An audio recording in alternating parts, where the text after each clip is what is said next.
Ansoga ani tine nikata blogo norok jatana no fung brahma muhurat means 3টা নিশিমিং 4টা জরা রমো বাক্সা 3টা 45 নিশিমিং 6টা জরা রমো এখন আংখে 3টা নিশিমিং 4টা জরা রমো ব্রহ্ম মুহূর্ত সো ব্রহ্ম মুহূর্ত বেচাওই তুকুই মুসুই নকনি মতাই পাইখা নকনি মন্দির নিজে মতাই আবো পাইমানি ইয়াগুলো তাবো খাং তিয়ারা কমি নাই দুয়ার পূজন খাই নাই তিনি কালী পূজা মানি যাগো চিনর হাঙ্কে কালী মতাই ন পূজি যাগো মানে মতাই রগি যাগো প্রসাদ রক বারক যাগো হাঙ্কে আবনি আমনো কারিবো ফুঙ্গো হাঙ্কে को शान जारोगो हांके काली पूजा निसे दिवाली पूजन रग ना होता। नमस्ते, अगर आप एक इमोशनली सेंसिटिव इंसान हैं तो इस बात को बहुत ध्यान से सुनिए।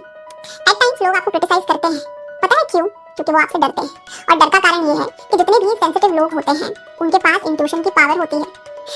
लोग कई बार अपने वर्ड्स और एक्शंस को मैनिपुलेट कर जाते हैं, पर क्योंकि आप सेंसिटिव हैं इसलिए आप उनके रियल इंटेंशंस को पकड़ लेते हो, तो वो जो छुपाना चाह रहे हैं ना आपसे वो छुपा नहीं पाते हैं और ये चीज़ उन्हें अच्छी नहीं लगती। इससे उन्हें डर लगता है पर एक्सेप्ट तो नहीं कर सकते कि वो आपसे डरते हैं, इसलिए अपने एक्शंस और वर्ड्स को डिफेंड करने के लिए आपके बिहेवियर को क्रिटिसाइज करना शुरू करेंगे। पर याद रखिए कि आपकी इमोशनल सेंसिटिविटी आपकी वीकनेस नहीं है, आपकी स्ट्रेंथ है, क्योंकि इमोशनली सेंसिटिव इंसान वो नहीं होता है जो छोटी-छोटी बातों पे रोने लगे, जरा सी बात का बुरा मान जाए, ऑफेंड हो जाए या इम्पेशेंट।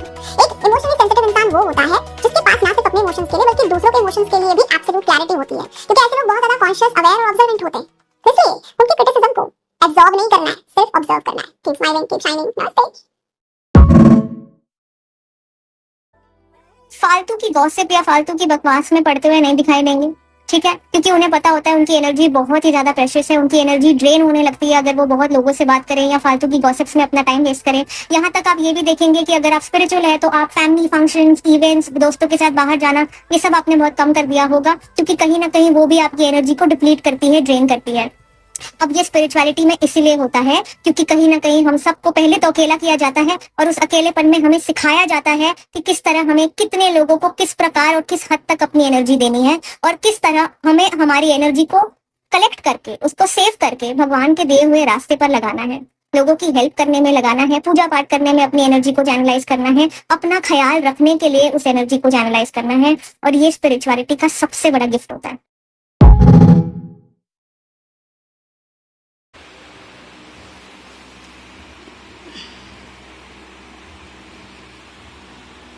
दुख तो होता होगा ना जब कोई कहता है कि यार मैंने बोला था कि तुम्हें मेरे लिए ये सब करने के लिए क्यों किया इतना सब, लेकिन अगर डीप में बैठ के सोचा जाए तो बात में दम तो है। श्रीमद् भगवद गीता के श्लोक में श्री कृष्ण बोल रहे हैं कि अज्ञानी लोग फल की आसक्ति की कामना से कर्म करते हैं।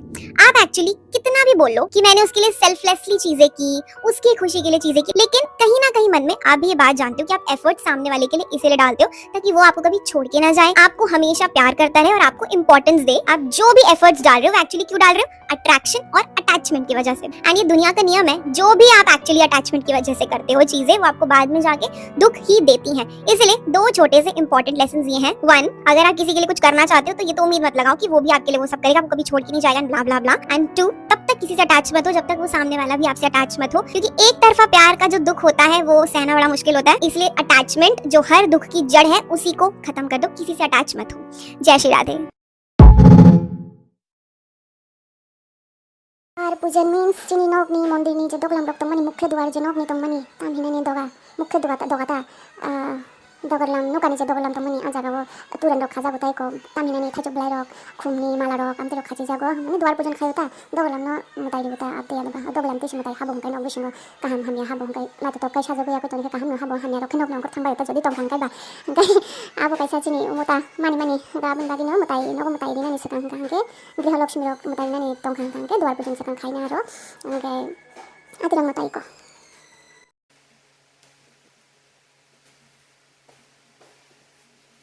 Three divine feminine energy tips party edition. Number 1, never go to a party empty-handed. अगर आपको होस्ट ने ये बोला भी है कुछ लाने की जरूरत नहीं है, we only need your presence. We are classy women of higher tickets. We will not go to anybody's house without something. And it doesn't have to be something huge. You can take flowers. You can also cook something from your home and take to their place just as a token of appreciation. It's okay to be late, but not empty-handed. Number 2, when in the party, keep your mystery ladies. This is very powerful. सबको सब कुछ बताने की जरूरत नहीं है. Be nice, be kind, be polite to everybody, make everybody feel important, but don't spill everything about yourself. Let people wonder. जितना कम आप रिवील करते हो उतना ज्यादा लोग आपके बारे में वंडर करते हैं और उतना ज्यादा आपकी प्रेजेंस क्रेव करते हैं. Always keep your mystery ladies. Number 3, once the party is over, remember to send a thank you note to the host. This is a very important tip because ये कोई नहीं करता है. एक बार पार्टी खत्म होती है सब एंजॉय करके भूल जाते हैं. But I'm an army officer's daughter and this is a fundamental ritual in the Indian army. That is, you always message or call the host after the party is over the next day to thank them and honor them for the great party they have thrown. Follow these tips, my ladies, and we will meet in our next video.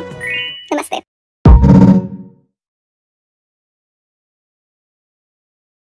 6 दिसंबर यानी Friday को विवाह पंचमी है। इस दिन श्री राम और सीता जी का विवाह हुआ था। It's a very very auspicious day for all those who are looking for a stable relationship. जिन लोगों का विवाह हो चुका है या those who are looking for a desired partner, it's a very auspicious day. This you have to do very very simple things. आज के दिन आपने माता सीता को श्रृंगार का सामान अर्पण करना है, एक लाल चुनरी और कुछ रेड रोजेस अर्पण करने हैं। And if you are already married तो आज के दिन आपको अपने हस्बैंड से ही सिंदूर लगवाना है। That's it. Enjoy this.